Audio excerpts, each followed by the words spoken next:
Masterkey അക്കാഡമിയുടെ ഒരു പുതിയ video ക്ലാസ്സിലേക്ക് ഏവർക്കും സ്വാഗതം. ഇന്ന് ഞാൻ ഡിസ്കസ് ചെയ്യാൻ പോകുന്നത് ഫാർമസ്യൂട്ടിക്കൽ ജൂറിസ്പ്രുഡൻസിൽ വരുന്ന ഫാർമസ്യൂട്ടിക്കൽ ലെജിസ്ലേഷൻ ഇൻ ഇന്ത്യ എന്ന് പറയുന്ന ടോപ്പിക്കാണ്. നോക്കാം നമുക്ക്. Pharmaceutical legislation is a mixed legislation which overlappingly covers both social and economic aspect. Pharmaceutical legislation ഏതൊക്കെ ആസ്പെക്ട് ഉള്ള കാര്യങ്ങൾ കവർ ചെയ്യുന്നുണ്ട്? ബോത്ത് സോഷ്യൽ ആൻഡ് എക്കണോമിക് ആസ്പെക്റ്റിലുള്ള കാര്യങ്ങൾ കവർ ചെയ്യുന്ന ഒരു മിക്സഡ് ലെജിസ്ലേഷൻ ആണ് ഇത് ഫാർമസ്യൂട്ടിക്കൽ ലെജിസ്ലേഷൻ എന്ന് പറയുന്നത്. ഡീറ്റെയിൽസ് നമുക്ക് വരും സ്ലൈഡുകളിൽ വായിക്കുമ്പോൾ കൃത്യമായിട്ട് മനസ്സിലാകും. എന്താണ് ഇതിൻ്റെ objective? To ensure that the patient receive drugs of required quality, tested and evaluated for safety as well as efficacy for their intended use. ഒരു രോഗിക്ക് കിട്ടുന്ന മരുന്ന്, അയാൾ എന്ത് രോഗത്തിനാണോ ആ മരുന്ന് കഴിക്കുന്നത്, ആ മരുന്നിന് കൃത്യമായിട്ടുള്ള എന്തുണ്ടായിരിക്കണം? ക്വാളിറ്റി ഉണ്ടായിരിക്കണം. Okay, and that is tested also, quality test കഴിഞ്ഞ ഒരു ഡ്രഗ് ആയിരിക്കണം. And evaluated for the safety as well as efficacy. ഇത്രയും കാര്യങ്ങളിൽ കോംപ്രമൈസ് ഉണ്ടാകാൻ പാടില്ല. എന്തിനൊക്കെയാണ്? കഴിക്കുന്ന മരുന്നിൽ ക്വാളിറ്റി ഉണ്ടായിരിക്കണം, ടെസ്റ്റഡ് ആയിരിക്കണം, and is evaluated for safety as well as efficacy. ഇത്രയും ഒരു കാര്യം എന്തായിരിക്കണം? ഉറപ്പുവരുത്തുന്നതിനാണ് നമ്മൾ ഈ ഫാർമസ്യൂട്ടിക്കൽ ലെജിസ്ലേഷൻ എന്ന് പറയുന്ന ആ ഒരു ഇത് കൊണ്ടുവന്നതാണ് അതിന്റെ മെയിൻ ഒബ്ജക്റ്റീവ് എന്ന് പറയുന്നത്. And pharmaceutical legislation is associated with the health of the society. ഒരു ജനതയുടെ, ഒരു സൊസൈറ്റിയുടെ ഹെൽത്തിനെയാണ് ഫാർമസ്യൂട്ടിക്കൽ ലെജിസ്ലേഷൻ കൊണ്ട് എന്ത് ചെയ്യുന്നത്? നമ്മൾ അസോസിയേറ്റ് ചെയ്തിരിക്കുന്നത്. ഡീറ്റെയിൽസ് നമുക്ക് നോക്കാം. ഇത് കുറച്ച് വർഷങ്ങളും name of shop and industry and name of some founders. അതായത് ഈ ഒരു ഫാർമസ്യൂട്ടിക്കൽ ലെജിസ്ലേഷൻ നമ്മൾ ഫാർമസി ആക്ട് ഒക്കെ വരുന്നതിനേക്കാളും മുമ്പ്, അതായത് ഫാർമസി പ്രൊഫഷനിലെ ഒരു കൃത്യമായിട്ടുള്ള ലോയോ ലെജിസ്ലേഷനോ ഒരു ആക്ടോ റൂളോ ഒക്കെ വരുന്നതിനേക്കാൾ മുമ്പ് നമ്മുടെ ഇന്ത്യയിൽ പ്രവർത്തിച്ചിരുന്ന കുറച്ച് ഫേമസ് ആയിട്ടുള്ള ഇത്രയും ഇൻസ്റ്റിറ്റ്യൂട്ടുകളല്ലോ ഇത്തരം ഷോപ്പുകളും ഇൻഡസ്ട്രീസ് ഒക്കെ ഉണ്ടായിരുന്നുള്ളൂ. അതിൽ കുറച്ച് പ്രധാനപ്പെട്ടതാണ് പറയുന്നത്. അതായത് 1811 മിസ്റ്റർ ബത്ഗേറ്റ് ഈസ്റ്റ് ഇന്ത്യ കമ്പനിയോടൊപ്പം ചേർന്ന് തുടങ്ങിയ കെമിസ്റ്റ് ഷോപ്പ് ഇൻ കൽക്കട്ട. ഇതായിരുന്നു ഒരു സിനേറിയോ പറഞ്ഞു വരികയാണ്. ഈ ഫാർമസ്യൂട്ടിക്കൽ ലെജിസ്ലേഷനും അതിന് പിന്നിൽ പിന്നീട് വന്ന് നമ്മളിപ്പോൾ ഈ ഒരു ജൂറിസ്പ്രുഡൻസ് ചാപ്റ്ററിൽ നമ്മൾ ഒരുപാട് ആക്ടുകൾ പഠിക്കുന്നുണ്ട്. ഇപ്പം magic remedy act 1954, patent act, ഇനി ഒരുപാട് ആക്ടുകൾ വരാനുണ്ട്. അതേപോലെ തന്നെ drug and cosmetic act 1940, rule 45, pharmacy act, AICT act, shop and establishment act, minimum wages act, factories act, medical termination of pregnancy act, അങ്ങനെ ഒരുപാട് ആക്ടുകൾ നമ്മൾ പഠിക്കുന്നുണ്ട് ഈ ജൂറിസ്പ്രുഡൻസിൽ. അപ്പം ഇതൊക്കെ വരുന്നതിന് മുമ്പുള്ളൊരു സിനാറിയോ ആണ് ഈ പറയുന്നത്. ഇത്രയും കുറച്ച് ആളുകൾ നടത്തിക്കൊണ്ടിരുന്ന കുറച്ച് ഷോപ്പും ഇൻഡസ്ട്രിയും ഒക്കെ മാത്രമേ ഉണ്ടായിരുന്നൊരു കാലം ഉണ്ടായിരുന്നു. അതിന് കുറച്ച് പ്രധാനപ്പെട്ടതാണ് ഞാൻ ഇവിടെ എഴുതിയിരിക്കുന്നത്. 1821 mister Smith Stanistreet and co apothecary shop, and 1901 Acharya Prafulla Chandra Ray കൽക്കട്ടയിൽ തുടങ്ങിയ Bengal chemicals and pharmaceutical works, 1903 professor TK Gajjar factory at Parel Alembic chemicals works and Baroda. ഇതൊക്കെയായിരുന്നു കുറച്ച് പ്രധാനപ്പെട്ട ഷോപ്സ് ആൻഡ് ഇൻഡസ്ട്രീസ് അത്തരത്തിലുണ്ടായിരുന്നത്. ഇനി ഇത് പറയാനുണ്ടായ സാഹചര്യം എന്ന് പറഞ്ഞാൽ the reason for the formation of Chopra committee. ഇതാണ് നമ്മൾ പഠിക്കാൻ പോകുന്നത്. അത് ഈ ഫാർമസ്യൂട്ടിക്കൽ ലെജിസ്ലേഷനിൽ പ്രധാനപ്പെട്ട കുറെ കമ്മിറ്റികൾ വരുന്നുണ്ട്. Chopra committee, Haathi committee, ബാട്ടി committee എന്നൊക്കെ പറഞ്ഞിട്ട്. അപ്പൊ ആദ്യത്തെ കമ്മിറ്റിയാണ് ചോപ്ര കമ്മിറ്റി. അപ്പം ഇപ്പൊ ഞാൻ കഴിഞ്ഞ സ്ലൈഡിൽ ഞാൻ കാണിച്ചിരുന്ന കുറച്ച് കെമിസ്റ്റ് ആൻഡ് ഷോപ്പ് ഉണ്ടോ. അപ്പം ഇവിടുന്ന് ഉൽപ്പാദിപ്പിക്കുന്ന മരുന്നുകൾ, okay, the units were not sufficient to fulfill the requirements of Indian public. വളരെ ചുരുക്കം, ഇപ്പം ഇത്രയും ജനസംഖ്യ ഇല്ലെങ്കിൽ പോലും ആ സമയത്തുണ്ടായിരുന്ന പബ്ലിക്കിന് ആവശ്യമായിട്ടുള്ള നീഡ്സ് ഫുൾഫിൽ ചെയ്യാൻ മാത്രമുള്ളൊരു മരുന്ന് ഇവിടെ ലഭിക്കുന്നില്ലായിരുന്നു. കാരണം യൂണിറ്റ് കുറവാണ്, അല്ലെ? വളരെ പേരിന് മാത്രം കുറച്ച് യൂണിറ്റുകൾ മാത്രമായിരുന്നു നമ്മുടെ ഇന്ത്യയിൽ എന്തുണ്ടാക്കിയിരുന്ന മരുന്ന് ഉൽപ്പാദിപ്പിക്കുകയും അതിന്റെ ഡിസ്പെൻസിങ്ങും കാര്യങ്ങളൊക്കെ ചെയ്തുകൊണ്ടിരുന്നുള്ളൂ. അപ്പൊ ആ സമയത്തുണ്ടായിരുന്ന ഇന്ത്യൻ പബ്ലിക്കിന് ആ ഒരു നീഡ്സ് അല്ല, അതിൽ കൂടുതൽ മരുന്നിന്റെ ആവശ്യം ഉണ്ടെങ്കിൽ അതിനെ ഫുൾഫിൽ ചെയ്യാൻ സാധിച്ചിരുന്നില്ല. അപ്പൊ അതുകൊണ്ട് തന്നെ നമുക്ക് എന്ത് ചെയ്യേണ്ടി വന്നു? Drugs were imported from UK, Germany and France. മറ്റ് രാജ്യങ്ങൾ ആയിരുന്നു നമുക്ക് ഈ മരുന്ന് എന്ത് ചെയ്തുകൊണ്ടിരുന്നത്. അവിടെ നിന്നൊക്കെയാണ് ഇത് എന്ത് ചെയ്തുകൊണ്ടിരുന്നത്? നമ്മുടെ നാട്ടിലോട്ടത് ഇമ്പോർട്ട് ചെയ്യപ്പെട്ടു. അതായത് UK-ന്നും ജർമ്മനിന്നും ഫ്രാൻസ് പോലെ രാജ്യങ്ങളിൽ നിന്നൊക്കെയായിരുന്നു മരുന്ന് വന്നുകൊണ്ടിരുന്നത്. During the first world war cheaper drugs were imported into the India which increased the demand of indigenous drug. എപ്പോഴാണ് ഇതിന്റെ ഒരു സിറ്റുവേഷൻ മാറി തുടങ്ങിയെന്ന് വെച്ചാൽ ഒന്നാം ലോകമഹായുദ്ധ കാലത്ത് ഒന്നാമത് നമ്മുടെ നാട്ടിൽ മരുന്നിന് നല്ല ക്ഷാമമുള്ള സമയം, അതിന്റെ കൂടെ വേൾഡ് വാറും കൂടെ നടന്ന സമയത്ത് ഒരുപാട് മരുന്നിന് ആവശ്യം വന്ന സമയത്ത് ഓൾറെഡി ഈ പറഞ്ഞ രാജ്യങ്ങളിൽ നിന്നാണ് മരുന്ന് വന്നുകൊണ്ടിരുന്നത്. അപ്പൊ വന്നുകൊണ്ടിരുന്ന മരുന്നുകളുടെ ക്വാളിറ്റി ഭയങ്കരമായിട്ട് മോശമാകാൻ തുടങ്ങി. വളരെ ചീപ്പായിട്ടുള്ള ഡ്രഗ്സ് ആണ് നാട്ടിലോട്ട് വന്നുകൊണ്ടിരുന്നത്. അപ്പൊ ആ സമയത്താണ് എന്തിനുള്ളൊരു ഡിമാൻഡ് ഇൻക്രീസ് ചെയ്തത്? Increase the demand of indigenous drug. നമ്മുടെ നാട്ടിൽ തന്നെ ഉൽപ്പാദിപ്പിക്കുന്ന ഏറ്റവും ക്വാളിറ്റി ഉള്ള ഡ്രഗുകൾക്കുള്ളൊരു ഡിമാൻഡ് ആ സമയത്താണ് കൂടി വന്നത്. ഓക്കെ, അപ്പൊ ഇതാണ് ഈ ഫസ്റ്റ് ചോപ്ര കമ്മിറ്റി വരാനുണ്ടായ പിന്നിലുള്ള സാഹചര്യം. ഇതാണ് വളരെ കുറച്ചായിട്ടുള്ള അപ്പോത്തിക്കരി ഷോപ്പും യൂണിറ്റുകളൊക്കെ ഉണ്ടായിരുന്നുള്ളൂ. അത് തന്നെ ഓൾറെഡി ഫുൾഫിൽ ചെയ്യുന്നില്ലായിരുന്നു ഇന്ത്യൻ പബ്ലിക്കിന്റെ നീഡ്സ്. പുറമേ നിന്ന് മരുന്ന് വരാൻ തുടങ്ങി. വേൾഡ് വാറിന്റെ സമയത്ത് വീണ്ടും ക്ഷാമം വന്നു. ക്ഷാമം മാത്രമല്ല, വന്ന മരുന്നുകൾക്ക് ഒട്ട് ക്വാളിറ്റിയിലും പ്രശ്നങ്ങൾ വന്നു തുടങ്ങി. അങ്ങനെ on the unhealthy competition grew up and Indian market was flooded with inferior quality drug. അപ്പൊ മരുന്നിന് ആവശ്യം കൂടിയപ്പോഴത്തേക്കും ഒരുപാട് സ്ഥാപനങ്ങൾ അത് പ്രൊഡ്യൂസ് ചെയ്യാൻ തുടങ്ങി. പക്ഷെ കോമ്പറ്റീഷൻ എന്ന് പറയുന്ന ഭയങ്കര എന്തായിപ്പോയി, അൺഹെൽത്തി കോമ്പറ്റീഷൻ ആയി മാറി. മാർക്കറ്റിൽ കിട്ടുന്ന പല മരുന്നുകളും വ്യാജൻ മരുന്നുകളായിരുന്നു വന്നുകൊണ്ടിരുന്നത്. അപ്പൊ അങ്ങനെ on representation from the Indian people the viceroy appoint A committee on 11th August 1913 under the chairmanship of colonel RN Chopra. അങ്ങനെ ഇന്ത്യൻ പബ്ലിക്കിന്റെ നിരന്തരമായ ആവശ്യം പരിഗണിച്ച് അന്നത്തെ വൈസ്രോയ് ഭരണമായിരുന്നു. അപ്പൊ വൈസ്രോയ് ഭരണത്തിൽ എന്ത് ചെയ്തു? ഡോക്ടർ കേണൽ RN ചോപ്രയുടെ കീഴിൽ ഒരു കമ്മിറ്റി രൂപീകരിച്ചു. ആ കമ്മിറ്റിയുടെ പറയുന്ന പേരാണ് Chopra committee. Okay, so this committee also called it's viceroy committee or RN Chopra Committee അല്ലെങ്കിൽ Drug Enquiry Committee and the report was published in 1931. ഏകദേശം 90 റെക്കമെൻഡേഷൻസോട് കൂടിയാണ് ഈ കമ്മിറ്റി അതിന്റെ എൻക്വയറി നടത്തി അതിന്മേലുണ്ടായ അവര് നിർദ്ദേശിക്കുന്ന ഒരു 90 റെക്കമെൻഡേഷൻസോട് കൂടിയാണ് ഇത് 1931 റിപ്പോർട്ട് എന്ത് ചെയ്തത്, പബ്ലിഷ് ചെയ്തത്. കാരണം അത്രത്തോളം പ്രശ്നം ഉണ്ടായിരുന്നു മരുന്നിന്റെ കേസിൽ. ഇൻഫീരിയർ ക്വാളിറ്റി ഡ്രഗ്സ് ആയിരുന്നു മാർക്കറ്റിൽ സ്ഥിരമായിട്ട് ലഭിച്ചിരുന്നത്. അപ്പൊ അതിന്റെ പേരിലാണ് ഇങ്ങനെ ഒരു കമ്മിറ്റി രൂപീകരിച്ചത്. ഈ കമ്മിറ്റിയുടെ പേരും വർഷമൊക്കെ വളരെ ഇമ്പോർട്ടന്റ് ആണ്, ചോദിക്കാൻ ചാൻസ് ഉണ്ട്. RN ചോപ്ര കമ്മിറ്റി അല്ലെങ്കിൽ ഡ്രഗ് എൻക്വയറി കമ്മിറ്റി അല്ലെങ്കിൽ viceroy committee. Okay,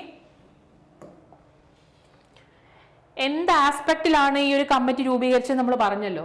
to enquire in to the extent of which the drugs and chemicals of impure quality or defective strength, particularly those recognized by the British Pharmacopoeia, are imported in the public interest of controlling such importation, manufacture, sale and to make the recommendation.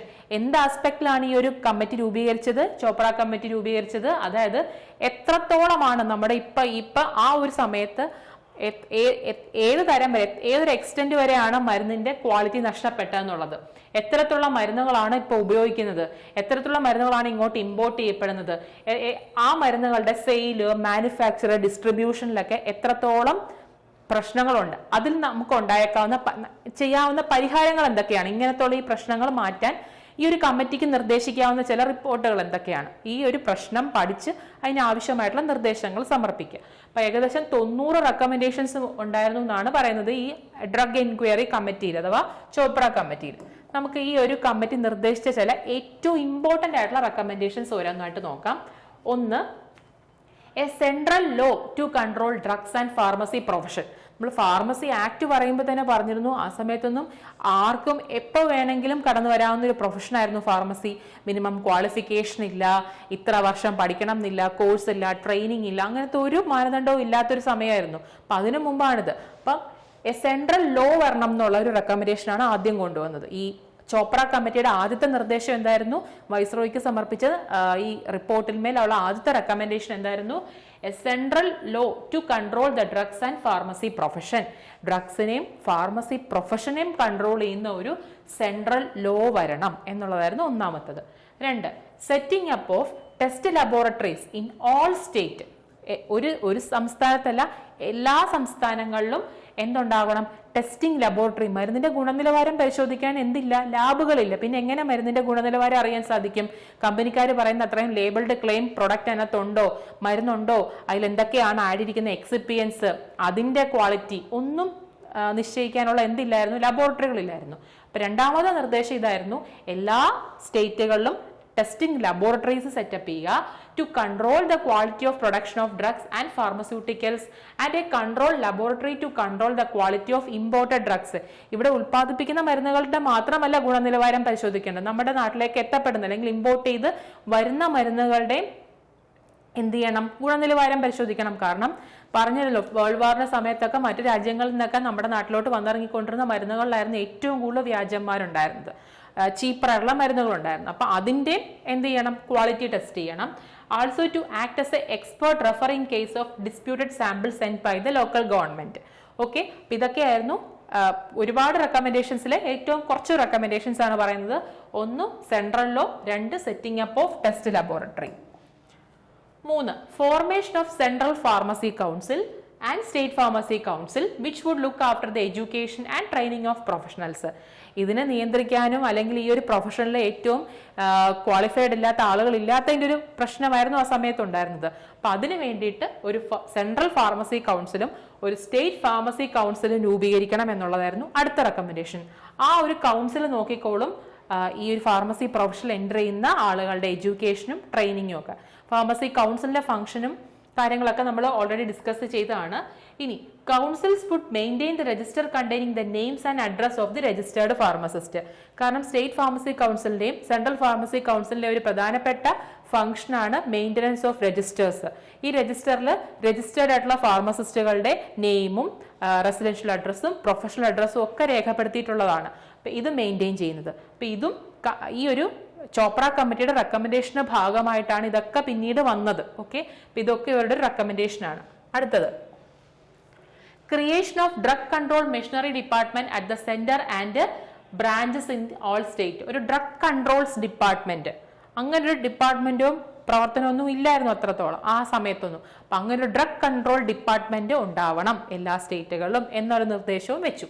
അടുത്തത് established of well equipped central drug laboratory with competent staff and experts for an efficient and speedy working of the drug control department. ഈ drug control ഡിപ്പാർട്ട്മെന്റിന് help ചെയ്യാനായിട്ട് എന്തുണ്ടാവണം എന്ന് പറഞ്ഞു?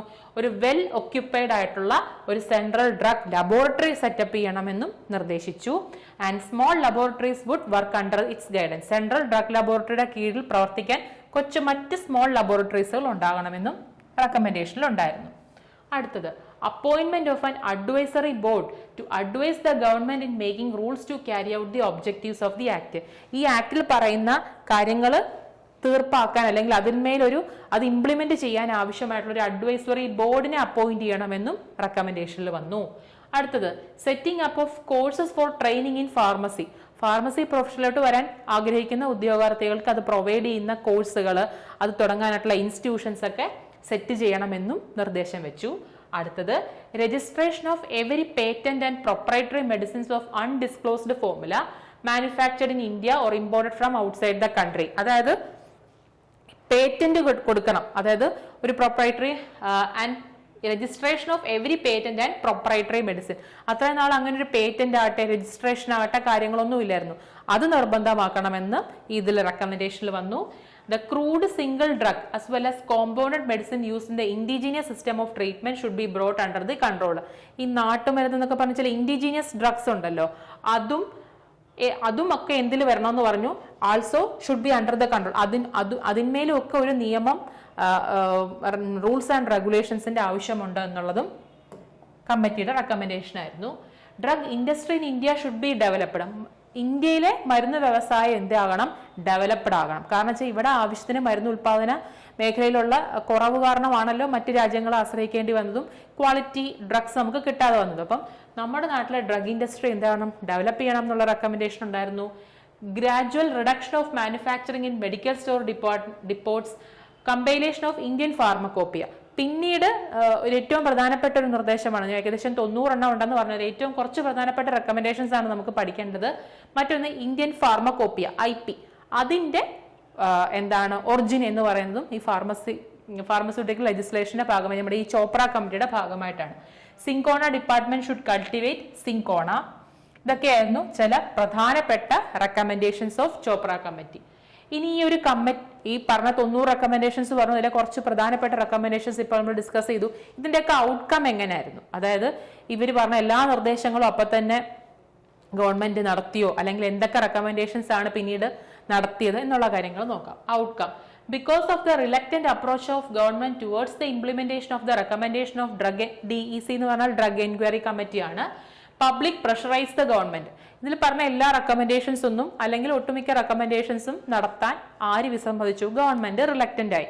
അപ്പോൾ വീണ്ടും ജനങ്ങളുടെ ഭാഗത്തു നിന്നുള്ള പ്രഷർ കാരണം ultimately in 1937 the import of drug bill was introduced in legislative assembly to control the import of നിരന്തരമായിട്ടുള്ള ജനങ്ങളുടെ ഒരു പ്രഷർ മൂലം ലാസ്റ്റ് 1937, കാരണം 1931 ഈ ഒരു കമ്മിറ്റിയുടെ റിപ്പോർട്ട് പബ്ലിഷ് ചെയ്തെങ്കിലും പിന്നീട് ഒരു 6 വർഷത്തിന് ശേഷമാണ് ഇമ്പോർട്ട് ഓഫ് ഡ്രഗ് ബില്ല് എന്ന് പറയുന്ന ഒരു ഇത് എന്ത് ചെയ്തത്?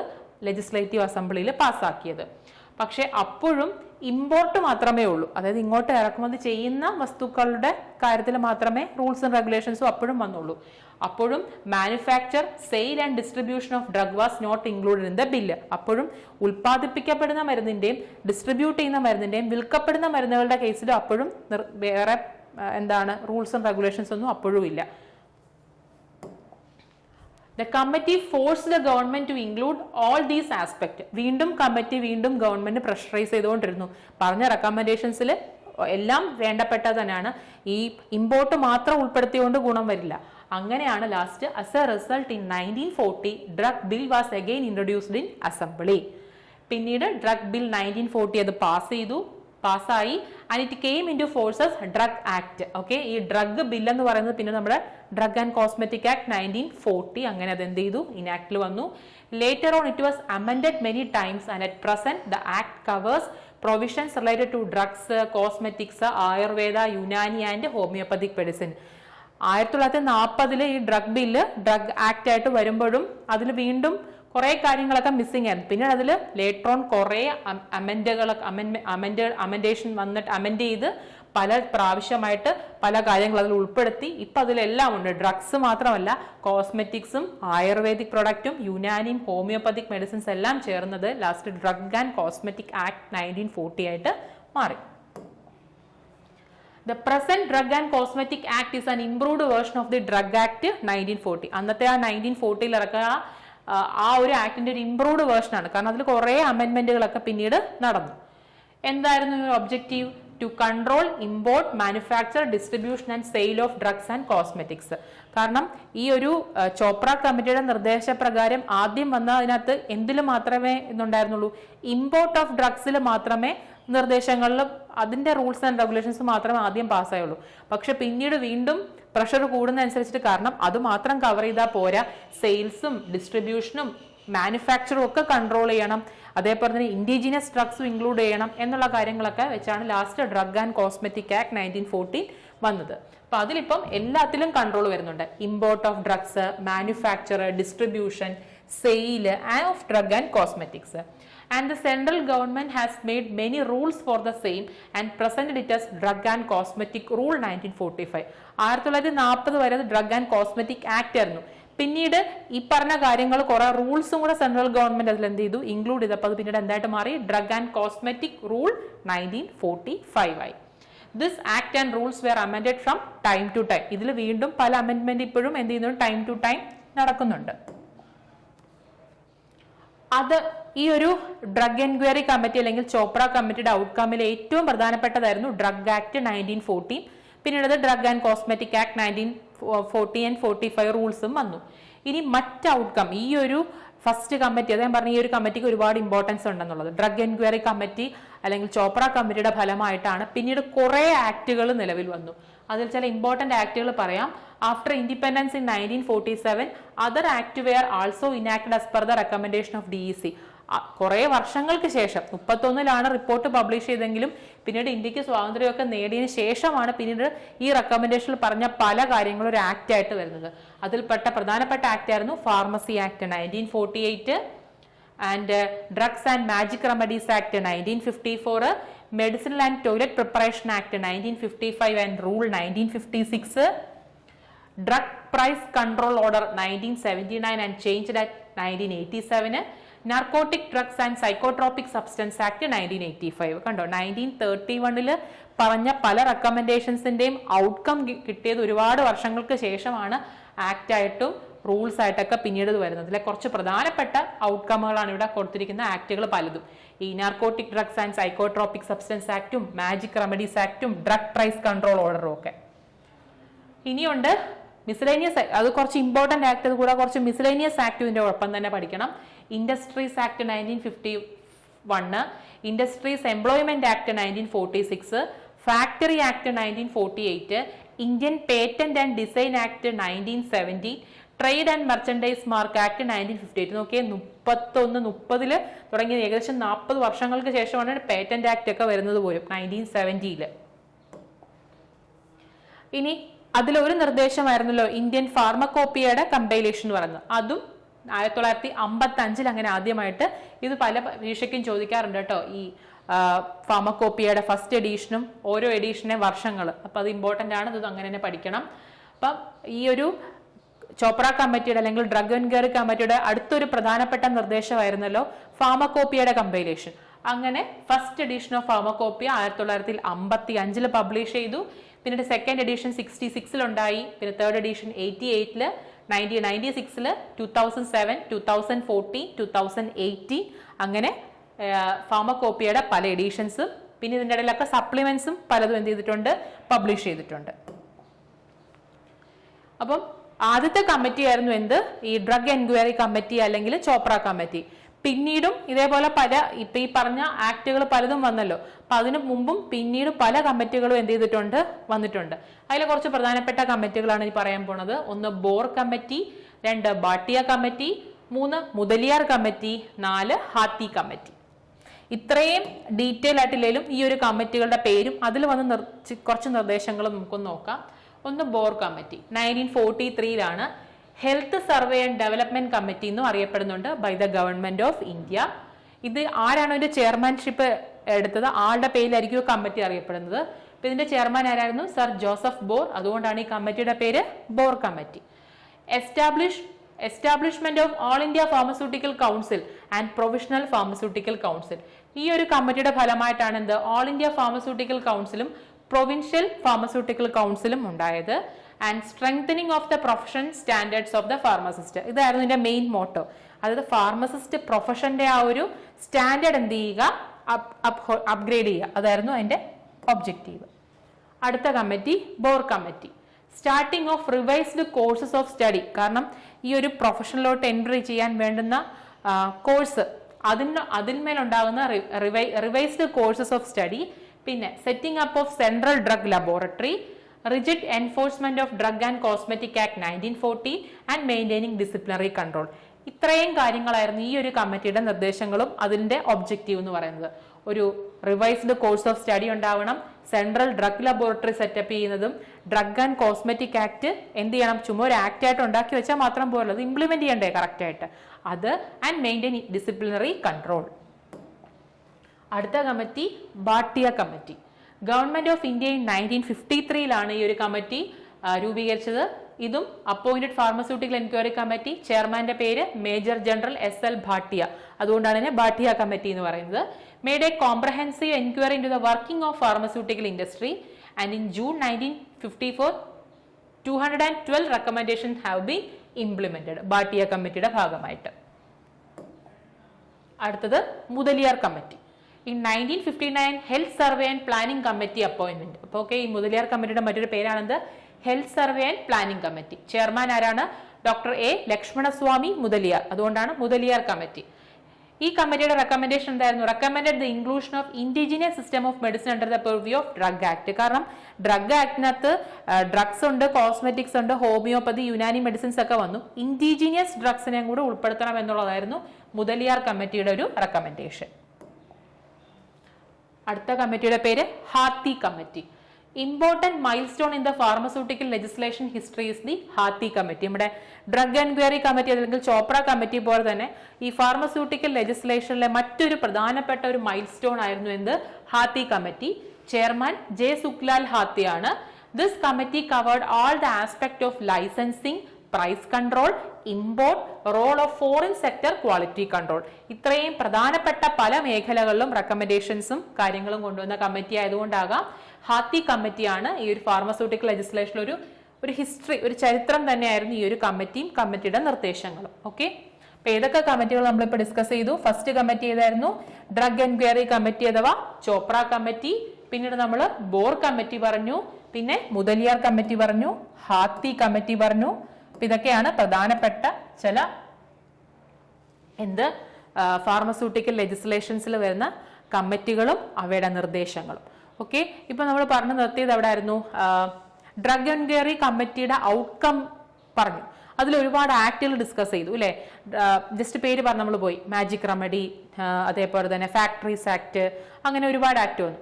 അങ്ങനെ ഈ ഒരു എൻക്വയറി കമ്മിറ്റി അല്ലെങ്കിൽ നമ്മുടെ ഈ ചോപ്ര കമ്മിറ്റിയുടെ ഭാഗമായിട്ട് വന്ന മറ്റൊരു പ്രധാനപ്പെട്ട ആക്ട് ആണ് ഈ narcotic and psychotropic substance act 1985. ഇത് നമുക്കൊന്ന് ഡീറ്റെയിൽ ആയിട്ട് നോക്കാം. അപ്പൊ narcotic and psychotropic substance act 1985 ആണ് നമ്മൾ ഡിസ്കസ് ചെയ്യാൻ പോകുന്നത്. ഈ narcotic and psychotropic substance act എന്ന് പറയുന്നത് എന്തിന്റെ ഔട്ട്കം ആണ്? ആ ഡ്രഗ് എൻക്വയറി കമ്മിറ്റിയുടെ റെക്കമെൻഡേഷൻസിൽ ഒരുപാട് ഔട്ട്കംസ് ഉണ്ടായി.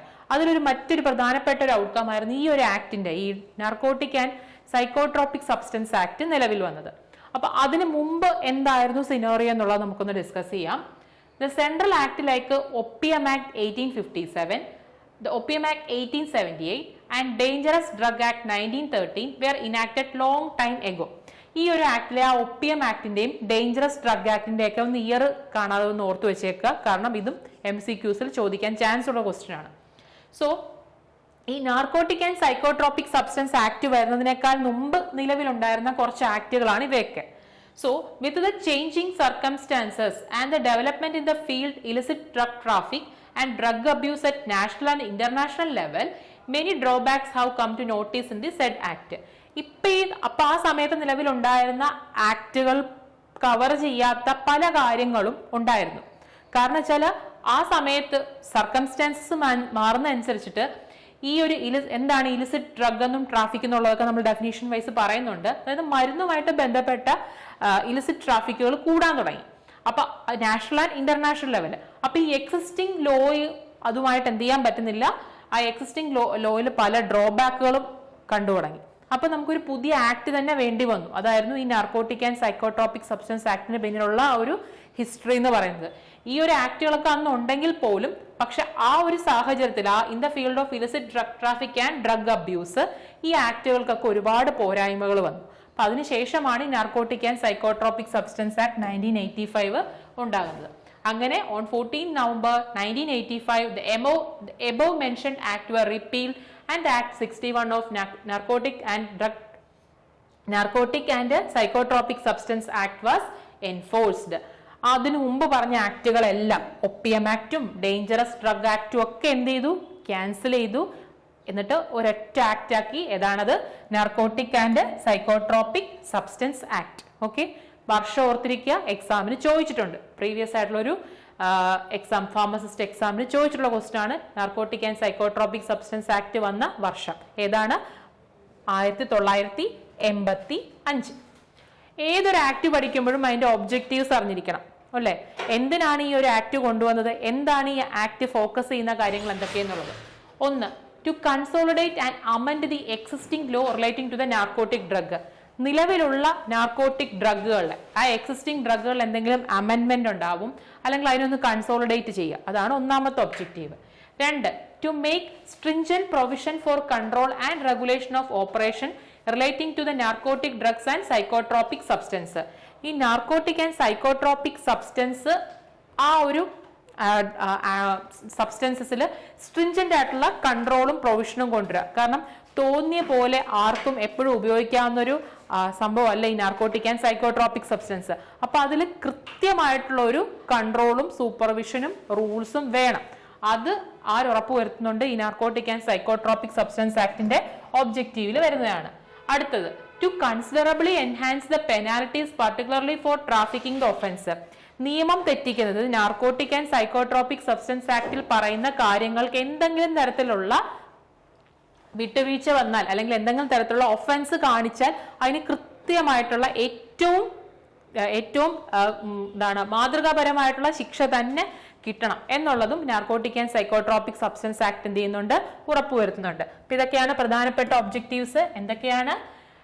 To consolidate and amend the existing law, to make stringent provisions for the control and regulations of the operation relating to the narcotic and psychotropic substance, and last one, to considerably enhance the penalty. ചെയ്യുന്ന തെറ്റിന് അനുസരിച്ചിട്ടുള്ള കൃത്യമായിട്ടുള്ള എന്ത് കിട്ടണം, penalty കിട്ടിയാൽ മാത്രമേ പിന്നീട് ആളുകൾ അത് ചെയ്യാതിരിക്കാൻ ശ്രമിക്കത്തുള്ളൂ അല്ലെങ്കിൽ അതിന് മുതിരാതിരിക്കത്തുള്ളൂ. അപ്പൊ അതിന് ആവശ്യമായിട്ടുള്ള നിയമ നടപടികൾ എന്തൊക്കെയാണോ ചെയ്യേണ്ടത് അതും ഈ ഒരു ആക്ടിൽ പറയുന്നുണ്ട്.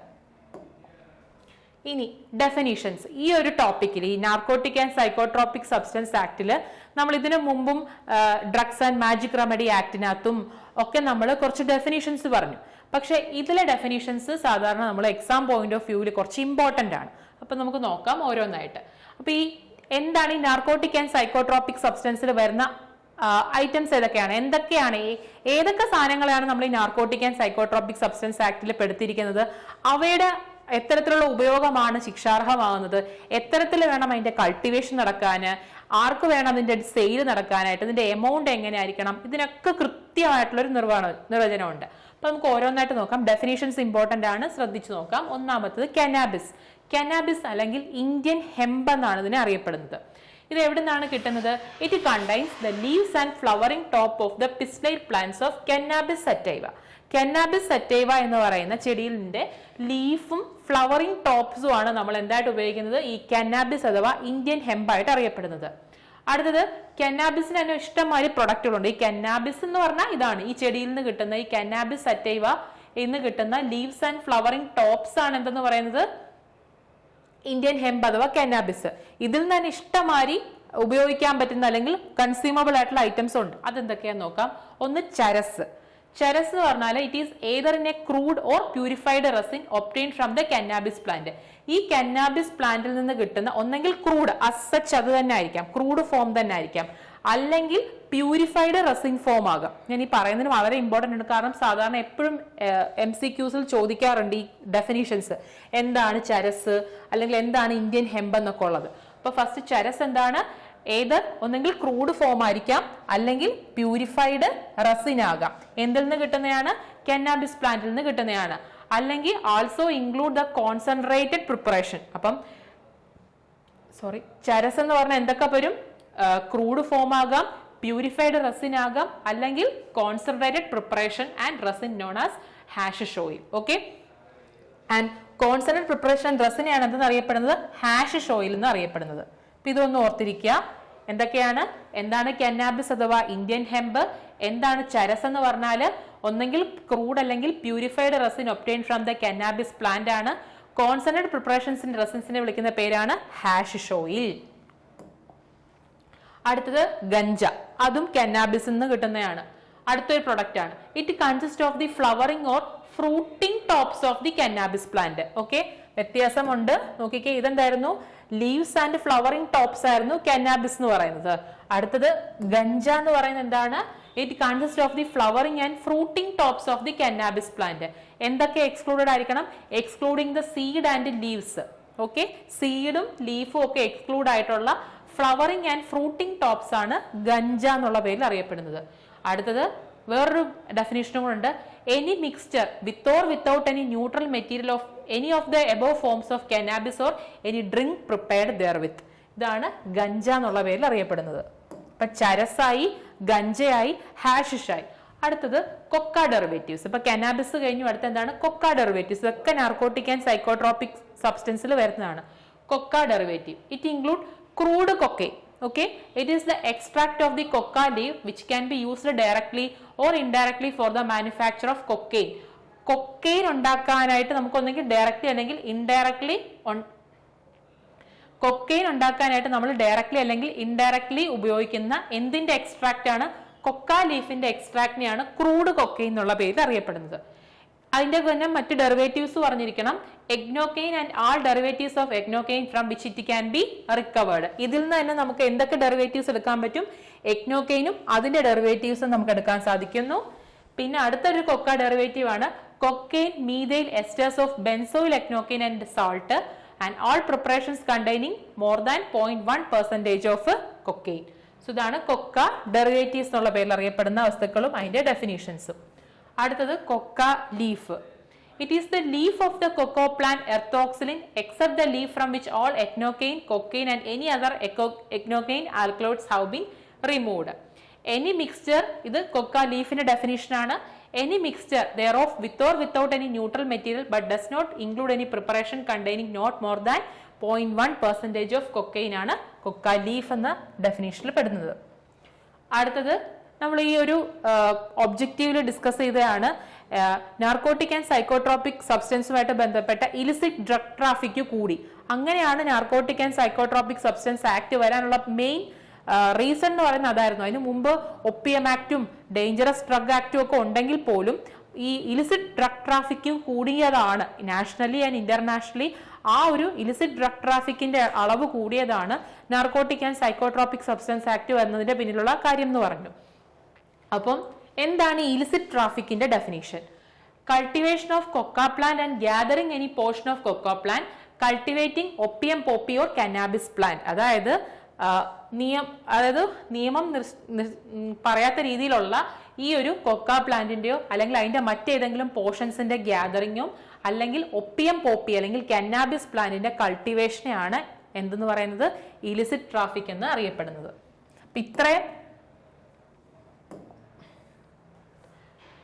അതുകൂടാതെ ജസ്റ്റ് കൾട്ടിവേറ്റ് ചെയ്യുന്നത് മാത്രമല്ല ഇലിസിറ്റ് ട്രാഫിക്കിൽ പെടുന്നത്. പിന്നെയോ dealing in narcotic drugs and psychotropic substance and handling or letting any premises for use of any purpose referred in. അതായത് കൾട്ടിവേറ്റ് ചെയ്യുന്നത് മാത്രമല്ല, അത് കൈവശം വെക്കുന്നതും അത് ചെയ്യാൻ ആ ഒരു കൾട്ടിവേറ്റ് ചെയ്യാനായിട്ട് ആവശ്യമായിട്ടുള്ള പ്രമിസസ് വിട്ടുകൊടുക്കുന്നതും അത് അറിഞ്ഞിട്ടും നമ്മൾ അത് ചെയ്തു കൊടുക്കുന്നതും ഒക്കെ എന്താണ് ഇലിസിറ്റ് ട്രാഫിക്കിൽ പെടുന്ന കാര്യങ്ങളാണ്. അപ്പം ജസ്റ്റ് ആ ഒരു കൊക്ക പ്ലാന്റോ അല്ലെങ്കിൽ കന്നാബിസോ അല്ലെങ്കിൽ ഒപ്പിയം പോപ്പിയോ കൾട്ടിവേറ്റ് ചെയ്തുകൊണ്ട് മാത്രം ഇലിസിറ്റ് ട്രാഫിക് ആകുന്നില്ല. അതുകൂടാതെ അതുമായിട്ട് ബന്ധപ്പെട്ട എല്ലാ കാര്യങ്ങളും. Narcotic and psychotropic substance act 1985 ഓരോന്നിനും ഒരു ഡെഫിനേഷൻ ഉണ്ട്. അപ്പം ഇലിസിറ്റ് ട്രാഫിക്കിനുള്ള ഡെഫിനേഷൻസ് ആണ് പറഞ്ഞത്. കൊക്ക പ്ലാന്റോ അല്ലെങ്കിൽ ഒപ്പിയം പോപ്പിയോ കന്നാബിസോ പോലുള്ള പ്ലാന്റുകളുടെ കൾട്ടിവേഷൻ, അത് ആ കൾട്ടിവേറ്റ് ചെയ്യാൻ ആവശ്യമായിട്ടുള്ള പ്രെമിസസ് നമ്മൾ എന്ത് ചെയ്യുക, ഒരുക്കി കൊടുക്കുക. അല്ലെങ്കിൽ എൻഗേജിങ് ഇൻ ദ മാനുഫാക്ചറിങ്, അതുമായിട്ട് ബന്ധപ്പെട്ട ഡെറിവേറ്റീവ്സും കാര്യങ്ങളും, ഇപ്പോൾ ചരസോ ഗഞ്ചയോ ഹാഷിഷോ അങ്ങനത്തെ കാര്യങ്ങളുടെ മാനുഫാക്ചറിങ്ങിൽ എൻഗേജ് ചെയ്യുക, അത് കൈവശം വെക്കുക, അത് വിൽക്കുക, സെയിൽ ചെയ്യുക, ആരിൽ നിന്നെങ്കിലും വാങ്ങിക്കുക, പർച്ചേസ് ചെയ്യുക, ട്രാൻസ്പോർട്ട് ചെയ്യുക, അതിനെ സൂക്ഷിച്ചു വെക്കുക, വെയർഹൗസ് ചെയ്യുക, കൺസീൽമെന്റ് ചെയ്യുക, യൂസ് ഓഫ് കൺസെപ്ഷൻ നമ്മൾ ഉപയോഗിക്കുക, അല്ലെങ്കിൽ ഇന്റർ സ്റ്റേറ്റ് ഇമ്പോർട്ട് ചെയ്യുക, അല്ലെങ്കിൽ ഇന്റർ സ്റ്റേറ്റ് എക്സ്പോർട്ട് ചെയ്യുക from Indian transshipment of narcotic and psychotropic substance. ഇതെല്ലാം ഇലിസിറ്റ് ട്രാഫിക്കിൽ വരുന്നതാണ്. ഇലിസിറ്റ് ട്രാഫിക്കിന്റെ ഡെഫിനിഷൻസിൽ എന്തൊക്കെ വരുന്നുണ്ട് വളരെ ഇമ്പോർട്ടന്റ് ആണ് ഇലിസിറ്റ് ട്രാഫിക്. അതുകൊണ്ടാണ് വീണ്ടും പറയുന്നത് ഇലിസിറ്റ് ട്രാഫിക് എന്ന് പറഞ്ഞാൽ കൾട്ടിവേഷൻ ഓഫ് കൊക്ക പ്ലാന്റ്, കൊക്ക പ്ലാന്റിന്റെ കൾട്ടിവേഷൻ, അതിന്റെ ഏതെങ്കിലും പോർഷൻ ഗ്യാദർ ചെയ്യുക, അല്ലെങ്കിൽ ഒപ്പിയം പോപ്പി അല്ലെങ്കിൽ കന്നാബിസ് പ്ലാന്റിന്റെ കൾട്ടിവേഷൻ, പിന്നെയോ engaging in the manufacturing possession, manufacture ചെയ്യുക, അല്ലെങ്കിൽ അത് കൈവശം വെക്കുക, സെയിൽ ചെയ്യുക, ട്രാൻസ്പോർട്ട് ചെയ്യുക, interstate import, interstate export of narcotic and psychotropic substance act എല്ലാം ഇലിസിറ്റ് ട്രാഫിക്കിൽ പെടുന്നതാണ്. And dealing in narcotic drugs and psychotropic substance, handling or letting any premises for use of any purpose referred in. ഇതിൽ ഈ മാനുഫാക്ചറിങ്ങിന് വേണ്ടിയിട്ടോ അല്ലെങ്കിൽ അതിന്റെ sale നടത്താനായിട്ടോ നമ്മൾ ആ ഒരു പ്രമിസസ് തന്നെ വിട്ടുകൊടുക്കുക ചെയ്യാൻ വിചാരിക്കുക, അതുമൊക്കെ ഈ ഒരു ഇലിസിറ്റ് ട്രാഫിക്കിന്റെ ഗണത്തിൽ പെടുന്നതാണ്. നമുക്ക് എന്തായാലും അതിന്റെ പെനാൽറ്റി കിട്ടും. ഇനി നമുക്ക് ഒപ്പിയം ഡെറിവേറ്റീവ്സ്. അപ്പൊ ഞാൻ പറഞ്ഞല്ലോ ഈ ഒരു ടോപ്പിക്കിൽ ഒരുപാട് ഡെഫിനിഷൻസ് ഇമ്പോർട്ടൻ്റ് ആണെന്ന്. പല എക്സാംസിനും ചോദിച്ചു കണ്ടിട്ടുള്ള കുറച്ച് ഡെഫിനിഷൻസ് ഞാൻ പറയാം. ഒന്ന്, പ്രിപ്പയർഡ് ഒപ്പിയം ചോദിച്ചിട്ടുണ്ട് പല MCQസിലും. Opium is processed for smoking, ഇങ്ങനെ തന്നെ ആയിരിക്കും question. The opium processed for smoking, known as എന്നും പറഞ്ഞിട്ട് ചോദിക്കാം. MCQയിൽ ഇപ്പോൾ പ്രിപ്പയർഡ് ഒപ്പിയം കാണാം, മെഡിസിനൽ ഒപ്പിയം കാണാം, അല്ലെങ്കിൽ തിബെയിൻ കാണാം, ഫോൾകോഡീൻ എന്നൊക്കെ പറഞ്ഞ ഓപ്ഷൻസ് കാണാം. അപ്പം ഒപ്പിയം പ്രോസസ്ഡ് ഫോർ സ്മോക്കിങ്ങിന് എന്താ പറയുന്നത്? പ്രിപ്പയർഡ് ഒപ്പിയം എന്ന് പറയും. അടുത്തത് medicinal Opium. The Opium manipulated for the medicinal purpose, അതിനെയാണ് എന്ത് വിളിക്കുന്നത്? മെഡിസിനൽ ഒപ്പിയം എന്ന് പറയുന്നത്. പിന്നെ ഫിനാൻദ്രിൻ ആൽക്കലോയിഡ്സ് ഏതൊക്കെയാണെന്ന് ചോദിക്കാം. ഏതൊക്കെയാണ്? കൊഡീൻ, മോർഫിൻ ആൻഡ് തിബെയിൻ ആണ് ഫിനാൻദ്രിൻ ആൽക്കലോയിഡ്സ്. അടുത്തത് ഒപ്പിയം ഡെറിവേറ്റീവ് ഡൈഅസറ്റൈൽ മോർഫിൻ ഏതാണെന്ന് ചോദിക്കാം. ഡൈഅസറ്റൈൽ മോർഫിൻ ആണ് എന്ത്? ഹെറോയിൻ അല്ലെങ്കിൽ ഡയാമോർഫിൻ എന്ന് പറയുന്നത്. ഇതൊക്കെ ഇമ്പോർട്ടന്റ് ആയിട്ട് ഇതൊക്കെ പല MCQസും ചോദിച്ചിട്ടുള്ളതാണ്. ഏതൊക്കെയാണ്? പ്രിപ്പയർഡ് ഒപ്പിയം ചോദിച്ചിട്ടുണ്ട്, opium processed for smoking. Medicinal opium എന്ന് പറഞ്ഞാൽ manipulated for medicinal purpose. Phenanthrene ആൽക്കലോയിഡ്സിന് എക്സാമ്പിൾ ചോദിച്ചാൽ മോർഫിൻ, കൊഡീൻ ആൻഡ് തിബെയിൻ. അടുത്തത് ഡൈഅസറ്റൈൽ മോർഫിൻ എന്നുള്ള പേരിൽ അറിയപ്പെടുന്ന ആരാണ്? Heroin or diamorphine. And all preparations consist of more than 0.2% morphine or amount of diamorphine. Medicinal cannabis അല്ലെങ്കിൽ മെഡിസിനൽ ഹെംബ് എന്ന് പറഞ്ഞാൽ എന്താണ്? Any extract or tincture of the cannabis അല്ലെങ്കിൽ ഹെംബ്. ഇന്ത്യൻ കനാബിസിന് വിളിക്കുന്ന മറ്റൊരു പേരും ചോദിച്ചിട്ടുണ്ട്, ഇന്ത്യൻ ഹെംബ് എന്നും അറിയപ്പെടുന്നുണ്ട്. ഈ ഒരു ഡെഫിനേഷൻസ് 3-4 വട്ടം നല്ലപോലെ വായിച്ച് മനസ്സിലാക്കി വേണം എക്സാമിന് പോകാനായിട്ട്. ചോദിക്കാൻ ചാൻസ് ഉള്ളതാണ് നാർക്കോട്ടിക് ആൻഡ് സൈക്കോട്രോപിക് സബ്സ്റ്റൻസ് ആക്ടിൽ നിന്നും. അടുത്തത് ഒപ്പിയം പോപ്പി.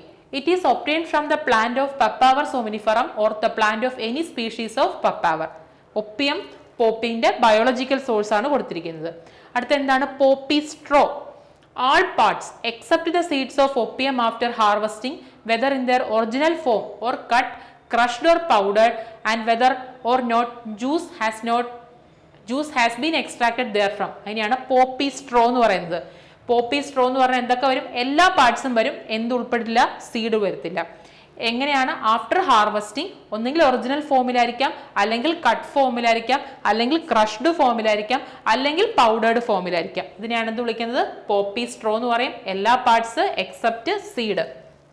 ഡെഫിനീഷൻസ് വീണ്ടും വീണ്ടും പറയുന്നത് ഇമ്പോർട്ടൻ്റ് ആയതുകൊണ്ടാണ്. അടുത്ത poppy straw concentrate. It means the material arising when the poppy straw has entered into the process for the concentration of alkaloids, psychotropic substance. അതിനെയാണ് poppy straw concentrate എന്ന് പറയുന്നത്.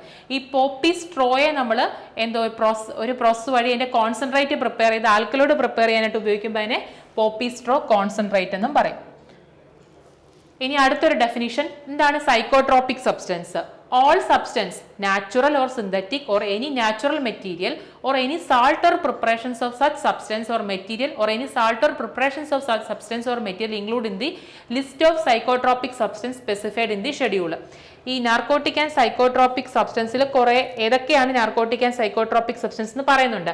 അവയുടെ ഏത് ഫോം ആയിക്കോട്ടെ, നാച്ചുറൽ ആകാം, സിന്തറ്റിക് ആകാം, അല്ലെങ്കിൽ സോൾട്ട് ഫോം ആകാം, അതെല്ലാം ഈ ഒരു സൈക്കോട്രോപിക് സബ്സ്റ്റൻസിന്റെ ഡെഫിനിഷൻസിൽ പെടുന്നതാണ്. ഓക്കെ, ഇത്രയാണ് ഡെഫിനിഷൻസ്. കുറെ ഡെഫിനിഷൻസ് നമ്മൾ ഡിസ്കസ് ചെയ്തല്ലേ. എന്താണ് ഒപ്പിയം പോപ്പിയുടെ biological source, poppy straw, concentrate, cannabis, ganja, charas, hashish, ഇതൊക്കെ ഒന്നും കൂടെ വായിച്ച് നോക്കുക, കാരണം ഇമ്പോർട്ടൻ്റ് ആണ്. അപ്പം നമുക്ക് അടുത്ത ടോപ്പിക്കിലോട്ട് പോകാം. ഈ ഒരു ഇതിൽ തന്നെ വരുന്നതാണ് അഡ്മിനിസ്ട്രേറ്റീവ് ഏജൻസി. അപ്പോൾ ഈ ഒരു ടോപ്പിക്കിൽ narcotic and psychotropic substance act, objective, definitions ഇത്രയും കവേർഡായി. ഇനി നമ്മൾ പറയാൻ പോകുന്നത് ഈ ഒരു ആക്റ്റുമായിട്ട് ബന്ധപ്പെട്ട് കുറെ ഏജൻസീസ് ഉണ്ട്, അഡ്മിനിസ്ട്രേറ്റീവ് ഏജൻസീസ് ഉണ്ട്. ഈ ഒരു ആക്ട് കൃത്യമായിട്ട് തന്നെയാണോ നടക്കുന്നത്, ഇതിന് നടപ്പാക്കാൻ ആവശ്യമായിട്ടുള്ള നിർദ്ദേശങ്ങളും കാര്യങ്ങളൊക്കെ പ്രൊവൈഡ് ചെയ്യുന്നത് ഈ ഒരു ഏജൻസികളാണ്. ഒന്നാമത്തെ ഏജൻസിയാണ് consultative committee. Chairman and A maximum of 20 members are also be appointed by the central government for the advice on matters related to the administration of the act. ഈ ആക്ടിന്റെ അഡ്മിനിസ്ട്രേഷനുമായിട്ട് ബന്ധപ്പെട്ട് സെൻട്രൽ ഗവൺമെന്റ് നിയമിക്കുന്ന ചെയർമാനും and A maximum of 20 members അടങ്ങുന്നതാണ് എന്ത്? ഈ consultative committee എന്ന് പറയുന്നത്. അടുത്തത് narcotics commissioner. ഇതിൽ അടുത്ത ഒരു അഡ്മിനിസ്ട്രേറ്റീവ് ഏജൻസിയാണ്. Narcotics commissioner appoint under the section 5. Narcotic drugs means coca leaf, cannabis, opium, poppy straw and all includes the manufactured drugs. അപ്പം ഇതുമായിട്ട് ബന്ധപ്പെട്ട ഈ പറഞ്ഞ എല്ലാ നാർക്കോട്ടിക് ഡ്രഗ്സുമായിട്ട് ബന്ധപ്പെട്ട കാര്യങ്ങൾ ഡീൽ ചെയ്യുന്നത് നാർക്കോട്ടിക്സ് കമ്മീഷണർ ആയിരിക്കും, അപ്പോയിന്റഡ് അണ്ടർ സെക്ഷൻ 5. ഇനി കുറച്ച് ഒഫൻസസ് ആൻഡ് പെനാൽറ്റീസ് ആണ് നമ്മൾ നോക്കാൻ പോകുന്നത്. ഈ ഒരു ടോപ്പിക്കിൽ ഏറ്റവും പ്രധാനപ്പെട്ട ഇപ്പം ഈ narcotic and psychotropic substance act 1985 സാധാരണ മുമ്പുള്ള MCQs PSC പരീക്ഷകളുടെ MCQസിലൊക്കെ ചോദിച്ചു കണ്ടിരിക്കുന്ന ഇയർ മാത്രമാണ്. പക്ഷേ ഈ ഒഫൻസ് ആൻഡ് പെനാൽറ്റീസിൽ നിന്ന് ഇപ്പോൾ ക്വസ്റ്റ്യൻസ് ചോദിക്കുന്നുണ്ട്. അതിൽ തന്നെ ഇപ്പോൾ ഇമ്പോർട്ടൻ്റ് ആയിട്ട് കണ്ടിട്ടുള്ളൊരു ടോപ്പിക്കാണ് ഈ നാർക്കോട്ടിക് ആൻഡ് സൈക്കോട്രോപിക് സബ്സ്റ്റൻസ് ആക്ടിലെ ഒഫൻസും പെനാൽറ്റീസും. അപ്പം നമുക്ക് നോക്കാം. Punishment relating to the possession, transport, manufacture, sale, import or export. ഈ നാർക്കോട്ടിക്സ് സൈക്കോട്രോപിക് സബ്സ്റ്റൻസ് ആക്ടിൽ പറഞ്ഞിരിക്കുന്ന വസ്തുക്കൾ കൈവശം വെക്കുകയോ ട്രാൻസ്പോർട്ട് ചെയ്യുകയോ മാനുഫാക്ചർ ചെയ്യുകയോ സെയിൽ ചെയ്യുകയോ ഇമ്പോർട്ട് ചെയ്യുകയോ എക്സ്പോർട്ടോ ചെയ്താൽ 10 വർഷം വരെ എന്ത് കിട്ടും? 10 years of imprisonment on which may be extended to 20 years. 10 മുതൽ 20 വർഷം വരെ തടവ് ശിക്ഷ ലഭിക്കാവുന്ന കുറ്റമാണത്. കൂടാതെ with a fine not less than rupees 1 lakh which may be extended to 2 lakhs. 1 മുതൽ 2 ലക്ഷം വരെ പിഴയും 10 മുതൽ 20 വർഷം വരെ ജയിൽ ശിക്ഷയും കിട്ടാവുന്ന കുറ്റമാണ് നാർക്കോട്ടിക് ആൻഡ് സൈക്കോട്രോപിക് സബ്സ്റ്റൻസിൽ പറഞ്ഞിരിക്കുന്ന കൊക്ക, കന്നാബിസ്, ഹെമ്പ്, ഹാഷിഷ്, ഗഞ്ച, ജരസ് പോലുള്ള സാധനങ്ങൾ കൈവശം വെക്കുന്നതും ഉപയോഗിക്കുന്നതും വാങ്ങുന്നതും വിൽക്കുന്നതും ഇമ്പോർട്ട് ചെയ്യുന്നതും എക്സ്പോർട്ട് ചെയ്യുന്നതും ഒക്കെ. For allowing the premises vehicles and vessels etcetera. ഇനി ഇത് ഉണ്ടാക്കാൻ ആവശ്യമായിട്ടുള്ള അല്ലെങ്കിൽ ഇത് സ്റ്റോർ ചെയ്യാൻ ആവശ്യമായിട്ടുള്ള പ്രമിസസ് കൊടുക്കുക, വെഹിക്കിൾസ് പ്രൊവൈഡ് ചെയ്യുക, അതും കുറ്റകരമാണ്. അതിന് ഏകദേശം 10 മുതൽ 20 വർഷം വരെ തടവും നോട്ട് ലെസ് ദാൻ 1 lakh വരെ ഫൈനുമാണ് കിട്ടുന്നത്. For illegal possession in small quantities for personal consumption, അതും കുറ്റകരമായ ഇതാണ്. Imprisonment up to 1 year or fine or both. Repeated offence, ഈ പറഞ്ഞ ഒഫൻസുകളൊക്കെ വീണ്ടും റിപ്പീറ്റഡ് ആയിട്ട് ചെയ്യുകയാണെങ്കിൽ imprisonment up to 15 to 30 years, 15 മുതൽ 30 വർഷം വരെ ജയിൽ ശിക്ഷയും അതോടൊപ്പം തന്നെ 1.5 മുതൽ 3 ലക്ഷം വരെ പിഴയും. Any external dealing excepted as permitted. നമുക്ക് കുറച്ച് പെർമിറ്റഡ് ആയിട്ടുള്ള കുറെ കാര്യങ്ങളുണ്ട്. അതിൽ നിന്ന് അപ്പുറമായിട്ട് എന്തെങ്കിലും എക്സ്റ്റേണൽ ഡീലിംഗ്സ് നടത്തുകയാണെങ്കിൽ rigorous imprisonment of 10 years to 20 years with fine to 1 to 2 lakh. എല്ലാം കുറച്ച് ശിക്ഷകളുടെ പെനാൽറ്റി ഒക്കെ ഇത്തിരി കൂടുതലാണ്. ഇനി പെനാൽറ്റി ടു ഓഫീസേഴ്സ്, ഇത് കൈവശം വെക്കുന്ന ആളുകൾക്കും ഇലിസിറ്റ് ട്രാഫിക് നടത്തുന്ന ആളുകൾക്കൊക്കെ ഉള്ള ഒഫൻസും പെനാൽറ്റീസും ഡിസ്കസ് ചെയ്തു. ഇനി ഓഫീസർമാരുടെ കാര്യം പറയാം. Any authorised officer can enter into and search building, conveyance and transport of place, and in case of resistance break open the lock and door and remove any obstacle to such entry, seize the NDPS എന്നാൽ narcotic drugs and psychotropic substance and other materials, conveyance, animal used in the illicit traffic, detain any person for interrogation provided he or she believe that a search warrant or authorization cannot be obtained for want of time, and if the action is delayed the offender may escape or NDPS may disappear. വലിയ sentence അല്ലേ? കാര്യം ഇത്രേ ഉള്ളൂ. എപ്പോൾ വേണമെങ്കിലും ഇതുമായിട്ട് ബന്ധപ്പെട്ട നിയമപാലകർക്ക് എപ്പോൾ വേണമെങ്കിലും എവിടെ എൻട്രി ചെയ്യാൻ പറ്റും? ഈ narcotic and psychotropic substance act സൂക്ഷിച്ചു വെച്ചിരിക്കുന്ന അല്ലെങ്കിൽ അത് എന്തെങ്കിലും ഒരു ഇൻഫോർമേഷൻ അവർക്ക് കിട്ടിക്കഴിഞ്ഞാൽ അതുമായിട്ട് ബന്ധപ്പെട്ട സ്ഥാപനമായിക്കോട്ടെ എന്തുമായിക്കോട്ടെ അവിടെ എപ്പോൾ വേണമെങ്കിലും സെർച്ച് വാറണ്ട് ആയിട്ട് കയറി എന്ത് ചെയ്യാൻ പറ്റും? പരിശോധിക്കാൻ പറ്റും. അവിടുത്തെ എല്ലാ വസ്തുക്കളും ഇൻ കേസ് അത് പൂട്ടി കിടക്കുന്ന ഒരു സ്ഥാപനമാണെങ്കിൽ ഓപ്പൺ ചെയ്ത് ബ്രേക്ക് ചെയ്ത് അല്ലെങ്കിൽ തടസ്സം സൃഷ്ടിക്കുന്ന ഒരാളെ പിടിച്ച് എന്ത് ചെയ്യാൻ പറ്റും? ഇൻട്രോഗേറ്റ് ചെയ്തും എന്ത് ചെയ്യാൻ പറ്റും? അവരുടെ കൃത്യം അവർക്ക് ചെയ്യണം. ഓക്കെ, ഇതാണ് കാര്യം പറഞ്ഞിരിക്കുന്നത്. ഇനി if this authority is misused by the officer and proved so, he or she is punishable for the imprisonment of 6 months or fine or rupees 1000 or both. അടുത്തത് for giving false information about the offence in relation to the NDPS to the concerned officer. ചിലവർ ചുമ്മാ പറ്റിക്കാനോ അല്ലെങ്കിൽ തെറ്റായ ചില informations ഒക്കെ ഓഫീസേഴ്സിന് കൊടുക്കാറുണ്ട്. അങ്ങനെയാണെങ്കിൽ an individual may be punished with 2 years imprisonment or fine or both. Okay, അപ്പം അതും ഒരു ശിക്ഷ തന്നെയാണ്. വെറുതെ കളിപ്പിക്കാനോ അല്ലെങ്കിൽ മറ്റെന്തെങ്കിലും ആവശ്യത്തിന് വേണ്ടിയിട്ട് ഇന്ന സ്ഥലത്ത് ഇന്ന ചില ഇലിസിറ്റ് ട്രാഫിക് നടക്കുന്നുണ്ടെന്ന് ചുമ്മാ വിളിച്ച് ഉദ്യോഗസ്ഥരെ കബളിപ്പിക്കാൻ വേണ്ടി വിളിച്ച് പറഞ്ഞ ഇൻഫോർമേഷൻ ഫാൾസ് ആണെങ്കിൽ അവർക്കും ശിക്ഷ ലഭിക്കും. 2 years വരെ punishment കിട്ടാവുന്നതാണ്. The officer refusing to perform duty or showing negligence in discharge of his duty. ഇനി ഓഫീസർമാർ അവരുടെ ഡ്യൂട്ടീസിൽ എന്തെങ്കിലും തരത്തിലുള്ള നെഗ്ലിജൻസ് കാണിച്ചാൽ അവർക്കും എന്ത് കിട്ടാവുന്നതാണ്? പിഴയും ശിക്ഷയും കിട്ടും. Imprisonment of 1 year or fine or both are possible. അപ്പം ഇതൊക്കെയാണ് പ്രധാനപ്പെട്ട ചില ഒഫൻസസ് ആൻഡ് പെനാൽറ്റീസ്. ഈ ഒരു കോളം വൈസ് ഉള്ളത് വളരെ ഇമ്പോർട്ടൻ്റ് ആണ്, എക്സാമിന് ചോദിക്കാവുന്നതാണ്. അതുകൂടാതെ ഓഫീസർമാരുടെ ഭാഗത്തു നിന്നുണ്ടാകുന്ന വീഴ്ചകൾക്കും എന്തുണ്ടാകാവുന്നതാണ്? പെനാൽറ്റീസ് കിട്ടുന്നതാണ്. ഇനി ഇതിൽ സാധാരണ പിന്നെ MCQസിൽ ചോദിച്ചിട്ടുള്ള രണ്ട് പ്രധാനപ്പെട്ട ക്വസ്റ്റ്യൻസ് ആണ്. ഗവൺമെന്റിന്റെ കീഴിൽ ഗവൺമെന്റ് എന്ത് ഫാക്ടറീസ് വർക്ക് ചെയ്യുന്നുണ്ട്? Opium and alkaloid factory work ചെയ്യുന്നുണ്ട്. അതിന്റെ സ്ഥലം ചോദിച്ചിട്ടുണ്ട്. ഒന്ന് ഗാസിപൂർ ഉത്തർപ്രദേശിലും മറ്റൊന്ന് നീമുച്ച് മധ്യപ്രദേശിലുമാണ്. ഇത് ചോദിച്ചിട്ടുണ്ട്, പല എക്സാംസിനും ചോദിച്ചിട്ടുണ്ട്. Government opium factories located at ഓപ്ഷൻസിൽ ഒന്നെങ്കിൽ ഗാസിപൂർ അല്ലെങ്കിൽ നീമുച്ച് കാണും, അല്ലെങ്കിൽ രണ്ടും കാണും. രണ്ടും ഉണ്ടെങ്കിൽ ബോത്ത് ആയിരിക്കും ഓപ്ഷൻസിൽ വരിക. അല്ലെങ്കിൽ എന്തായിരിക്കും? ഗാസിപൂർ ഉണ്ടെങ്കിൽ ഗാസിപൂർ, അത് ഉത്തർപ്രദേശിലുള്ള സ്ഥലമാണ്. മറ്റേത് നീമുച്ച് ആണെങ്കിൽ മധ്യപ്രദേശും. ഇതാണ് ഗവൺമെന്റ് അംഗീകൃതമായിട്ടുള്ള ഗവൺമെന്റ് നടത്തുന്ന രണ്ട് ഒപ്പിയം ഫാക്ടറീസ് ആണ്. Government Opium and alkaloid factory is an Indian government owned organisation. അതിന്റെ ഹെഡ് ക്വാർട്ടേഴ്സ് ന്യൂഡൽഹിയിലാണ്. ഫാക്ടറി ഗാസിപൂറിലും നീമുച്ചിലുമാണ്. ഇതാണ് narcotic and psychotropic substance act 1985. അടുത്ത ഒരു ആക്ട് ആണ് പോയിസൺ ആക്ട്. ഇതിന്റെ വർഷം ഓർത്തിരിക്കാൻ എളുപ്പമാണ്, ഒരു ഫാൻസി നമ്പർ വരെ പഠിച്ചാൽ മതി. 1990 എന്തുണ്ടായിരിക്കുന്നത്? പോയിസൺ ആക്ട് വന്നിരിക്കുന്നത്. This act was passed in 3rd September 1919 in India to control the possession for sale and the sale whether wholesale or retails of any specified poison. Poison ആക്ടിൽ പറഞ്ഞിരിക്കുന്ന particular list of പോയിസൺസിന്റെ സെയിലും അതേപോലെ തന്നെ എന്താണ് പൊസഷനും, നമ്മളത് കയ്യിൽ വെക്കുന്നതും അതിന്മേലുണ്ടാകുന്ന കൺട്രോൾ, അതിന് വേണ്ടുന്ന റൂൾസ് ആൻഡ് റെഗുലേഷൻസ് ആണ് പോയിസൺ ആക്ടിൽ പറഞ്ഞിരിക്കുന്നത്. The act extend to the whole of India except the state of Jammu and Kashmir. Poison ആക്ടിൽ പറഞ്ഞിരിക്കുന്ന എല്ലാ നിർദ്ദേശങ്ങളും ഇന്ത്യയിലെ എല്ലാ സ്റ്റേറ്റുകളും ബാധകമാണ് except Jammu and Kashmir. Where only certain provisions related to the importation of specified poison into are applicable. ഈ ആക്ടിലെ എല്ലാ നിർദ്ദേശങ്ങളും അവിടെ ആപ്ലിക്കബിൾ അല്ല, ചിലത് മാത്രം. അപ്പൊ എന്താണ് പോയിസൺ ആക്ട്? വർഷം ഓർത്തിരിക്കുക, 1919. To control the possession of sale and sale whether the ഹോൾസെയിലോ റീറ്റെയിലോ, സെയിൽ എങ്ങനെ ആയിക്കോട്ടെ, ഹോൾസെയിലോ അല്ലെങ്കിൽ റീറ്റെയിലോ ആയിട്ടുള്ള പോയിസന്റെ സെയിൽ, അത് പ്രത്യേകിച്ച് പോയിസൺ ആക്ടിൽ സ്പെസിഫൈ ചെയ്യുന്ന പോയിസന്റെ സെയിൽ, ഹോൾസെയിലും റീറ്റെയിലും ഒരു കൺട്രോൾ വരിക. അതാണ് പോയിസൺ ആക്ടിന്റെ ഫസ്റ്റ് ഒബ്ജക്റ്റീവ്. അടുത്തത് regulate and control the import, possession and sale of poison. അടുത്തത് സെൻട്രൽ ഗവൺമെന്റ് ആണ് ഇമ്പോർട്ടിനെ എന്ത് ചെയ്യുന്നത്? റെഗുലേറ്റ് ചെയ്യുന്നത്. State government regulate the possession for sale and sale poisons. ഇതൊരു ചെറിയ ടോപ്പിക്കാണ് പോയിസൺ ആക്ട്. സാധാരണ ഇതിന്റെ ഇയർ ആണ് ചോദിച്ചു കണ്ടിട്ടുള്ളത്. അപ്പോൾ ഒബ്ജക്റ്റീവ്സും ഒക്കെ ഒന്ന് ഓർത്തിരിക്കുക. എന്തൊക്കെയാണ്? Regulate and control the import, possession and sale of poison. Import ചെയ്യുന്നതും കയ്യിൽ വെക്കുന്നതും വിൽക്കുന്നതുമായിട്ട് ബന്ധപ്പെട്ട കൺട്രോള് സെൻട്രൽ ഗവൺമെന്റ് ആണ് ഇമ്പോർട്ടിനെ കൂടുതൽ എന്ത് ചെയ്യുന്നത്? റെഗുലേറ്റ് ചെയ്യുന്നത്. അതേസമയം സ്റ്റേറ്റ് ഗവൺമെന്റ് ആണെങ്കിലോ regulate the possession and sale, സെയിലും പൊസഷനെയാണ് സ്റ്റേറ്റ് ഗവൺമെന്റ് കൺട്രോൾ ചെയ്യുന്നത്. ഇമ്പോർട്ട് ഓഫ് പോയിസൺ എങ്ങനെയാണ്?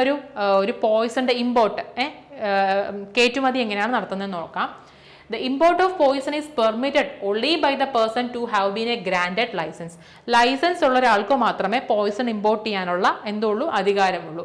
For the purpose by the central government. Such person may import poison across one of the defined custom frontiers and in accordance with the condition of the license. അതായത് customs പറയുന്ന എല്ലാ നിയമങ്ങളും പാലിച്ചുകൊണ്ട് licence ഉള്ള ഒരാൾക്ക് മാത്രമേ Poisson എന്ത് ചെയ്യാൻ പറ്റുള്ളൂ? ഇമ്പോർട്ട് ചെയ്യാൻ പറ്റുള്ളൂ. The poisons the recorded maintained for their sale are subject to inspection. അതായത് ഈ പോയിസൺസിന്റെ ഇമ്പോർട്ടും അതിന്റെ സെയിലും കാര്യങ്ങളെല്ലാം അതിപ്പോൾ എന്ത് വസ്തുവായാലും രജിസ്റ്റർ മെയിൻറ്റെയിൻ ചെയ്യേണ്ടത് ഒരു റെസ്പോൺസിബിലിറ്റി തന്നെയാണ്. ഈ രജിസ്റ്റേഴ്സ് എന്ത് ചെയ്യുന്നുണ്ട്? ഇൻസ്പെക്ടേഴ്സ് കൃത്യസമയത്ത് പീരിയോഡിക്കലി എന്ത് ചെയ്യുന്നുണ്ട്? ഇൻസ്പെക്ഷൻ ചെയ്യുന്നുണ്ട്.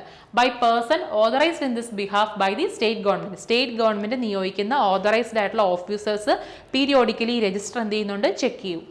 The state government are also empowered to regulate the possession of any specific poison in any local area.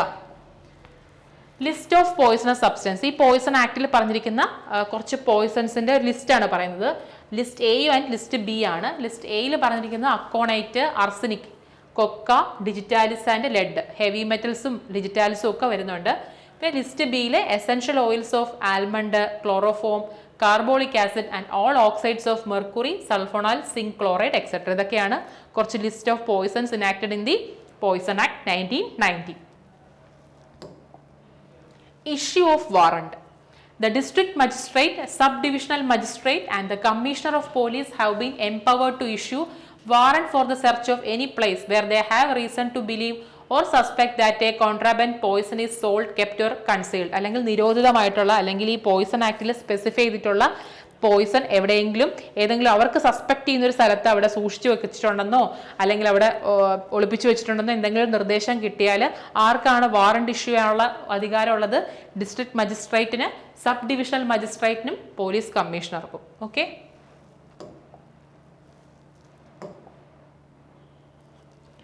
അപ്പം ഇത്രയാണ് നമ്മുടെ പോയിസൺ ആക്ട് 1990 പറയുന്നത്. ഒരു ചെറിയ ടോപ്പിക്കാണ്, വലിയ കാര്യമായിട്ടൊന്നുമില്ല, സിമ്പിളാണ് പഠിക്കാനായിട്ട്. ആ ഇയർ ഒന്ന് ഓർത്തിരിക്കുക, പോയിസൺ ആക്ടിൻ്റെ ഒബ്ജക്റ്റീവ്സ് ഓർത്തിരിക്കുക, പിന്നെ ലിസ്റ്റ് A and Dയിൽ വരുന്ന പോയിസൺസ് ഏതൊക്കെയാണെന്നുള്ളതും, പിന്നെ last issue of warrant produce ചെയ്യാൻ പവർ ഉള്ളത് ആർക്കൊക്കെ. ഇത്രേ ഉള്ളൂ ഈ ടോപ്പിക്ക്. Thank you.